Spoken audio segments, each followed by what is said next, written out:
Hey everybody, welcome to the Aligned Love Podcast. This is the place where I am going to help you find the one thing that you feel is missing, healthy love. I am your host, Lauren Zoller, and in this podcast, I will share with you how to attract love, live in alignment, and elevate your deepest relationships.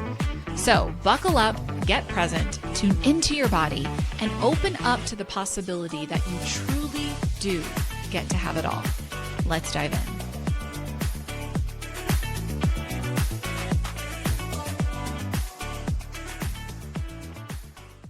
All right, Brian, welcome to the show. Thank you for having me. Yeah, I'm so excited. And this is going to be a really interesting conversation because what you do is so fascinating. And I know that you and I met at, wasn't it Ken Jocelyn's event? Ken Jocelyn's event, yep. Yep. And I remember talking to you in the green room about what you do. And I was like, oh my gosh, this is incredible. And then our lives just started like snowballing into each other. Correct. I came out here for Jim's event in March and I reached out and I'm like, don't you live in Nashville again? You came to the event and you ended up knowing several of the people in the room and one girl who was fangirling you from afar, Nicole. Oh, that's right. I forgot. Yeah. That's so wild. And now we're all speaking together on stage tomorrow. Absolutely. At Jim's event, Yeah. which is really exciting. Yes. So before we even dive into what we're going to talk about today, because I really want to go into what you do in relationship to the dating world. Sure.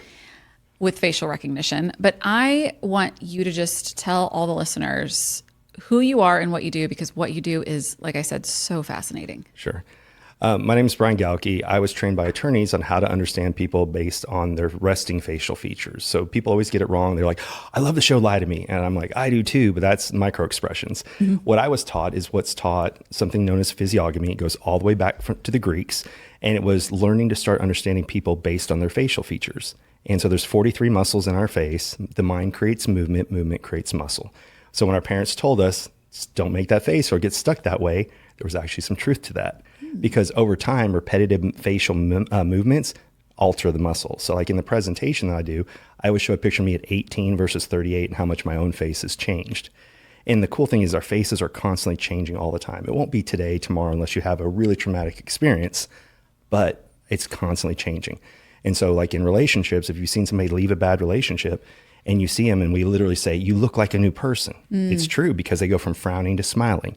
Or if they were in a relationship where they couldn't talk, their upper lip flattens over time because of lip suppression going when you have to bite your words. So our faces are constantly just telling other people a little bit about us. And the crazy part is Henry VIII used to, it was part of the education system until Henry VIII had it removed. He said, I don't like the idea that beggars and vagabonds can use this against their fellow man. And he yanked it out. Otherwise, we would all know this and we'd be able to understand people just that much better. Yeah. That's wild. That is so cool.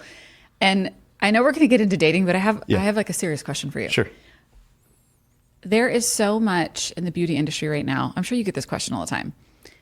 How does this relate to, because I think about women who get so much Botox and filler that it completely changes the makeup of their face. Yes. How does this apply to, I guess, getting to know someone Sure. who's had a lot of work done? It's affect creates effect. So basically someone will go and have a cosmetic procedure done. So for example, lip enhancement's the number one plastic surgery right now. Yep. Well, when you have a fuller upper lip, it's the opposite of the phrase, keep a stiff upper lip. So we say keep a stiff upper lip if we want someone to be stoic or kind of quiet down your feelings. So when somebody has a flatter upper lip, we subconsciously know, don't ask them a lot of questions until you get to know them. But when they create that larger upper lip, what happens is then people say it, oh, they've got a larger lip, and they approach you more. So what happens is you create that affect change, and it affects how people talk to you over time. That's wild. So you're like pro lip filler. Oh, yeah. To a degree. If you look like you got punched in the face by Mike Tyson, no. Like if your upper lip can touch your nose because you've been done it so many times. Yeah. That's not good. But I'm a fan of anything that makes you feel sexy. I don't care if it's a nice watch, heels, a power suit, whatever makes you feel comfortable when you walk into a room, go and get it done. But get it done for you, not for other people. Yeah. Now, to answer your question a little bit differently, it's no different than makeup. It's just makeup is temporary and plastic surgery is a little more permanent. Yes, it wears off over time. But you can go and look at women in their 80s and 90s, and they'll draw with their lipstick larger lips than they actually have. Crazy. So go and look. It's so cool. Once you dive down this whole rabbit hole, we talk about faces all the time. We say things like, hey, take one on the chin. That's not just a boxing term. Chins tell you how people handle adversity. So the smaller the chin, the less they can handle. The larger the chin, the more they can handle. So we say, oh, they've got an eye for this. That means they're visual. Oh, I'm all ears. I'm an auditory person. We point and talk about faces. We just have never broken it down because once Henry VIII had it removed, we lost that ability to connect with each other in that manner. So fascinating. This is so cool. Yeah. So let's talk about it in relationship to dating. Sure. Because it's funny. I was telling my girlfriend I had been dating this guy for a while, and I was telling her a couple weeks ago, I'm like, I have this insane connection to him, but I can't figure out why. There's something about his face, and he's not like normally what I would date. Sure. Right. And I'm like, there's something about his face that I'm just so drawn to. Yeah. And I showed his picture to several of my friends, and they all came back saying the same thing. They were like, he has such kind eyes. And I was like, yeah, maybe that's what it is that I'm attracted to. So I want to know how this relates to being and feeling attracted to somebody when you're in the dating space. Sure. Part of attraction, as you know, is related to how we were raised. Yeah. So we're attracted to our parents to a degree. But there's certain facial features that we're just drawn to. And sometimes it's because you're just like me, and other times it's you're nothing like me. So am I looking for someone I want to be just like me or somebody who's different? And what really took off with it was the pandemic, because online dating before then was a little bit more, but now if you think about it, more people meet online than anything else. Like if you meet somebody out at a bar or a restaurant, you're a psychopath, because everybody So has, true. you're like, what, I just walk up and talk to someone? I don't get to stalk their entire life ahead of time. But online dating is kind of like resumes. It's a pretty picture and then lies underneath it to a degree, because we all don't always know ourselves. So we say what we think will attract someone. But when you look at someone's face, it tells you who they are. So for example, in dating, if they have fuller upper lids, they're more of a we person, versus thinner upper lips is a me person. So it's called intimacy eyelids. And what it is if somebody has really full eyelids, they love to do things with other people. Well, if they're in a relationship with somebody who has little to no upper eyelids, that person's thinking, I need to go do this, I need to go do that. And if they don't invite the person with the fuller lids, that person's butt hurt. Wow. So you can learn to see these things and address them ahead of time and go, okay, you don't tell them, hey, I read your face and this is what I did, or I decoded your facial features.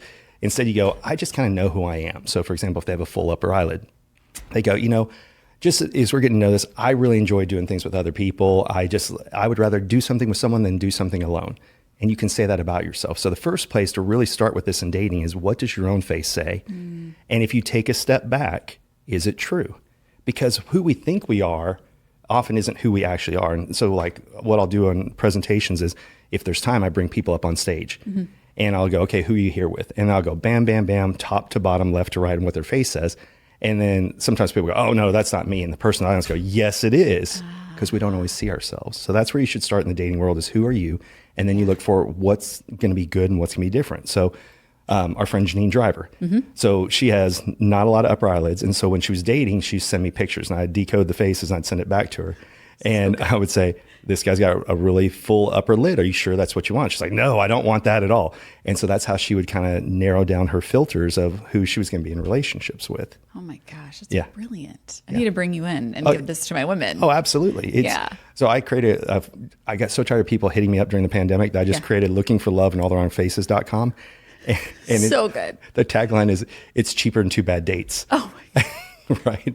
And so it's the basics of what to look for. So for example, if they're larger ears, then they're auditory. Well, I'm more visual. I'm a large eye person. Yeah. And so when I hang up the phone, I'll even say, okay, I'll see you later, even though we were having an auditory call.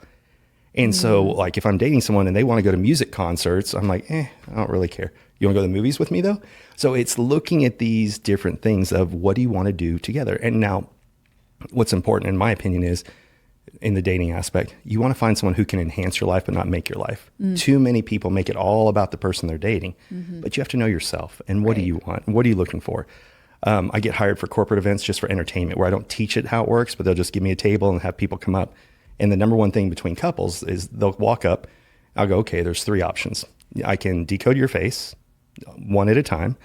Number 2 is I can tell you what you have in common. Or number 3, what do you have that's different? Everybody always chooses number 3.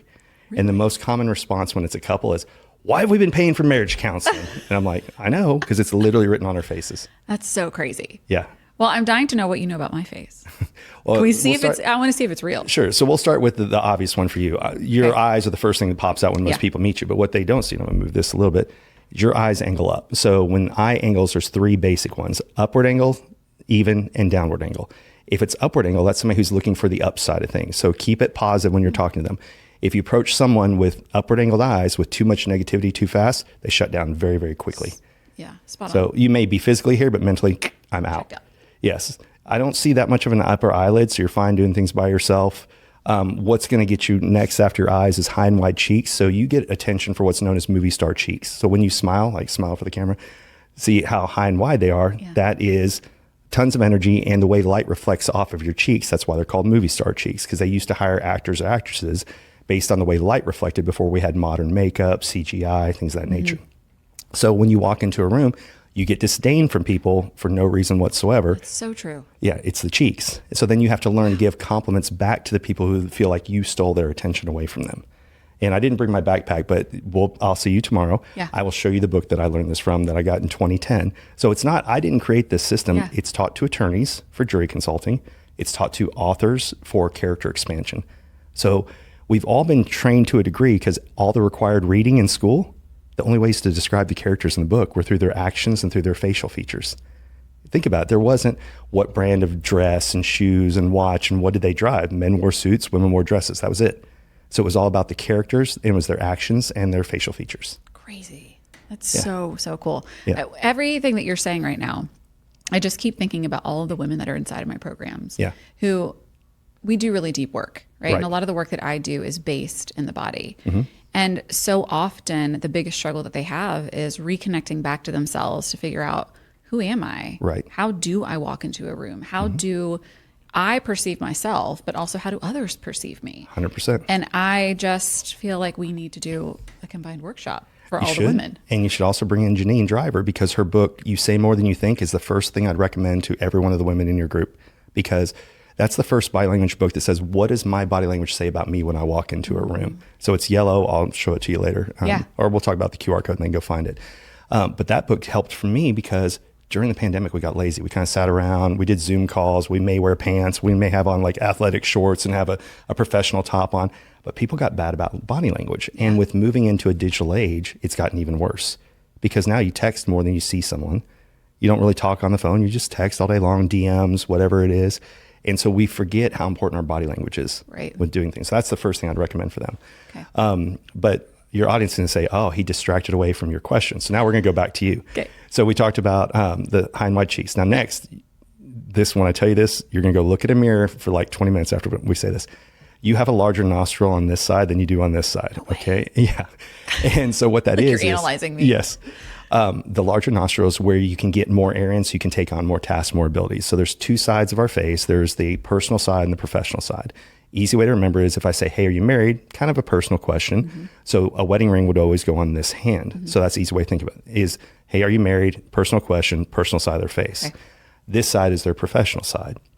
So on yours, your nostril is much larger on your professional side than it is on your personal side. So you're more reserved on your personal side, have no problem talking shop. Yeah. And that's how you approach. You're a bigger risk taker at work too, a little more reserved in your personal life. You've obviously read the 5 love languages. Yes. You're a kinesthetic physical touch person. And that's because this area right here is wide. Psychic. Yeah. But it's what your face is telling me. Yeah. And so you have the wide area below the nose and above the lip where it's wide here. The wider that is more how someone is kinesthetic and physical touch person. And people get this wrong all the time. No, you don't have to run around and hug everyone, but it's what makes somebody happy with the people that they want to meet. So if I look, I'll walk like I'm going to give someone a hug. And if they do it, I'm like, okay, it's fine. If I start to make that move and they don't, they go for a handshake, then I'll do a double handshake like this, because it's still giving physical touch, but it's also not invading their space at the same time. So there's ways that you can adapt to it also. Strong jaw, so stubborn, that's this part of you. Yeah. And then you have a rounded chin, but you also have an obstinate chin. So you'll catch this when you're watching your replays of your videos. You go like this and you raise your chin up a lot and it kind of like rimples or dimples up. That's called an obstinate chin. So that's somebody who kind of thinks most people are full of it. So you constantly follow up going, are you sure? Hey, are you sure? Hey, are you sure? Yep. Yeah. Sounds about right. Yeah. And then crazy. You have a little bit of the verbal affirmation line right here, but it's definitely the physical touch first and then verbal affirmation is good. But so for somebody who wants to be around you, make you happy, right? Which the goal is not to suck up, but how do I speak your language? Keep it positive, right? You can keep the high and wide cheeks, keep going and going and going, tons of energy. So if we're going on a hike, I know it's going to be a hike, not just a short hike. The physical touch can just be reassurance. Somebody just come up, put their hand on their shoulder. Hey, how are you doing today? Little things like that. So I mentioned earlier, the golden rule is good because it was meant to say, hey, treat others as equals. But the wrong part of that statement is treat you the way I want to be treated. And that's not always the case. Right, right. Yeah. Can you look at, I'm curious. Also, let me just say, I feel like you may put some psychics out of a job.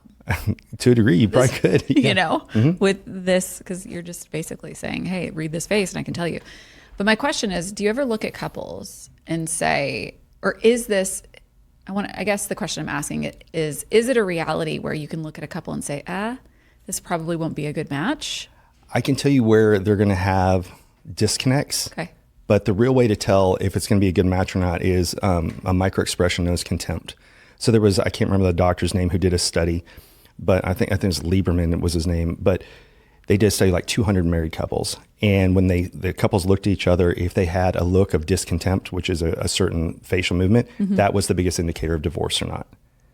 But again, you can have different facial features, but you have to have the discussions of where it's going to be difficult. Yeah. So I mentioned the one earlier. If you have fuller upper lids and then they're off doing something, like if you have fuller upper lids, don't date somebody who's a traveling salesperson who's gone, 3 nights a week, because you're not going to be happy at that.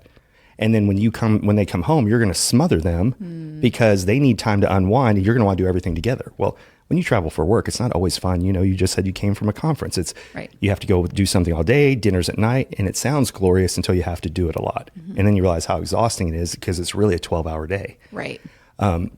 If you have a fuller upper lip and you go out on a date with somebody expecting them to share their whole life story and they've got a flatter upper lip, they will open up, but over time. So it's not going to happen on date number one. Date number one, they're kind of there. They're going to share just a little bit, but people with thinner upper lips will open up over time. Wow. But if you're a social butterfly and you want to take them to all these things that you love to do and they don't like talking about themselves, may not be your person. That's crazy. Yeah. So wild. I bet you everybody that's going to be listening to this podcast is going to be looking at themselves in the mirror. Oh, yeah. That's what always happens. Yes. First one is, read my face. Yeah. And after that is, what in the, Let me try to figure out what's happening. Exactly. So you have a course, you have a dating course. I know you kind of like touched on it a little while ago. Talk to me a little bit about what's inside of the dating course and what people can expect. It's very basic because it was just something to help people along during the online dating. So it's like, what do eyebrow height mean? What are the 3 basic eyebrow shapes? What are the fuller lids like we talked about? What do eye angles matter? So it's showing you examples of it and explaining when you see this on someone or yourself, what does it mean? And then again, how do you have those difficult discussions? Or maybe you want to look for someone like Janine when her whole thing is, I won't date anybody who has a fuller upper eyelid. And that's it, so that can be part of your criteria at the same time. And there's understanding things too, like, a great example. Do you know who Layla Hermosi is? Okay. Yep. Go back and watch before she had her nose redone. Okay. The negative comments she used to get versus after she had it done, how much she gets nicer comments now. Crazy. Go watch. So yes. Yeah. Because she used to have a downturned nose. And we've been taught through books and everything, what is a downturned nose? Vampires, witches, So we subconsciously go, bad person. And that's not true at all. Every facial feature is about understanding the person. But if I saw a combination of features that were all negative, then I'd go, okay, I might pay attention to that. But if you think about it, anybody with a downturned nose, people are automatically thinking villain, vampire, you name it. Even every Disney show, it teaches us the exact same things. Yeah. So if someone has had, so let's say, for instance, someone has had, because this is where I think it gets interesting. If someone has had facial enhancements, or they have, let's say, they put filler in their cheeks to make their cheeks movie star cheeks. Yes. Does that skew who that person really is at their core because maybe they weren't born with movie star cheeks? I think if you look at it as an investment, you become what you invest in. Does that make sense? Yeah, it makes total sense. Yeah, so it wasn't who they were, but they are choosing time and money, because you have to recover from it all, to say, this is who I am now. Yeah. Now, are there people that regret doing that? Absolutely. But if you say, well, that's ridiculous, that's not being who they are. Okay. Makeup, lipstick, eyelash extensions, hair extensions, push-up bras. I mean, all of it. Yeah, all of it. It's just choosing something a little more permanent. So a lot of girls now go and get their eyebrows tattooed on, right? Just because it's easier and have to deal with it every day. So we're all choosing kind of what we see, what we wear every day. So it just so happens that people, because it's expensive and it's seen as vanity, because it is expensive. We do it all day on everything. I choose what shape my beard is in, right? We're choosing what to portray to the outside world all the time. I love that. I love that view on it. I had Carrie Lee on the podcast I guess it was a few weeks ago. And she was talking about that. Her job she's an injector. Yes. Is to help women find their true source of confidence. And it's the same thing that you're talking about. It is. We're doing this every single day, but to be able to look at yourself and say, oh, this is the way that I want to be portrayed. Yes. Is a totally different angle. And if it's for you, then what's the deal? Right? Everything should be for you. Like, everything should be for you. You could go, the basic thing is there's a lot of people who have very boring jobs who wear either exciting socks or underwear because nobody else knows what's going on. Yeah, but so they true. do it. Like I know both men and women that they're like, this is my lucky underwear. Yep. Athletes do it. Yeah. We don't say anything when they don't wash their jock strap or their jersey for forever. Right. But when we shame somebody who does it in regular life, and it's why. It's whatever makes you happy. Exactly. Don't hurt kids, don't hurt animals. Otherwise, have fun. Yeah. Love it so much. Yeah. Brian, this has been so good. Yeah. This is such a fun conversation. I'm so excited to hear you speak tomorrow. Yes, same. And I want to know what you have coming up next and also where people can find you. Sure. Coming up next is a lot of corporate events that are coming up. The next big one, I'm speaking on Friday at Sam Taggart's door-to-door recruiting session in Miami. Awesome. So I'm watching Jim do his TED Talk and then flying straight to Miami after that. So cool. And then I'm speaking at an event called Bridgeport Conference in Orlando in November. And October's full of a lot of corporate events, which people can't come to. But it's picking up. Summers are always slow. And this is only my second year of being a full-time speaker. So first year was just kind of barely scraping by, and then momentum has slowly been building. So that part's kind of fun. But awesome. In the last 5 weeks, I've been 5 different cities. Wow. So I was in Miami, flew from Miami to California, flew home, went to Michigan, then Philly, and I just got back from Vegas last week. So it's just in that ramp up period. So a lot of events just passed, but I will be speaking. Secret Knock will be one in March of next year that I love. Greg's is good. And then I like to attend events too. Like, do you know who Steve Sims is? Yeah. So he was my coach. I'm in his mastermind. Love it. And I'm going to Secret Knock, I just said Secret Knock, Speakeasy in New York, because I love it because he just tells you where the city is and you show up. So I love to attend things too, because I used to only be paid to be in the room. Now I'm paid to be in the room, which I love doing. Yeah. But I go to events because you can learn from everyone. Like, so true. I'll be taking notes tomorrow while I'm waiting to talk from all the other speakers. Yeah, same. How to find me is everything is subtle skills, but I learned nobody can spell subtle. And so you can There's just a B in there, everybody. Yes, you can go to Decode the Face or get the cheat sheet. And what the cheat sheet is what we kind of covered today. What are the 3 basic shapes of eyebrows? And then what do the eye angles mean? And then what do upper lips, other things. So that's the easiest way for them to do it, is because it's drinking from a fire hose. When people first learn this, they're like, what? I don't understand. Yeah. And then I'm like, go and practice it on a barista, right? Yeah. So everybody goes, well, like, funny enough, I never even looked at the cup till we got here, but see how it makes a little face on here. 2 hands, my favorite place in Nashville. Yes. But that's why I teach them is practice on the people that everyone else ignores. Yeah. Barista, your server at the table. People are overworked and underpaid, and they don't feel seen and heard. And this is kind of a good way to end this. But if you learn to look at people and you just think, okay, how high or low are their eyebrows? What shape are they? When I'm doing that, do you feel like I'm giving eye contact to you? But I'm looking at your eyebrows. Yeah. So if you're an introvert like I am, then by looking at your eyebrows, I'm getting credit for eye contact. And people feel seen and heard. In a day and age where this device connects me to the world, it disconnects us from each other. Right. So if you learn to give people just a few extra seconds, not a creepy stare, but just a few extra seconds, and think they have larger eyes or ears, and you do that to the people in the service industry, all of a sudden they feel seen, and then they take better care of you and the next 15 people that are in line, because that's what we crave. There's 4 basic human needs: physical safety, emotional safety. We want to feel seen and heard, and we want to feel connected. And we are in a digitally disconnected world that we have to start reconnecting with each other again. Yeah. I love it. I love it. Brian, this has been so great. Yes. So good. Thank you so much for coming on and sharing Thank you your for having heart me. Yes. and your skills. And I'm so excited if you are in the Nashville area, make sure that you come well, at this point, it'll probably be broadcast, because I'm sure that Jim, by the time this goes live, Right. Jim will probably be broadcasting the Impact Effect 24, which is Right. what Brian and I are speaking at tomorrow. Yes. Just make sure that you go and follow that online so that you can 100%. check out the replays, because I'm sure that Jim will have them live. Make sure that you follow Brian. And thank you so much for coming. And hopefully I'll have you on again soon. Absolutely.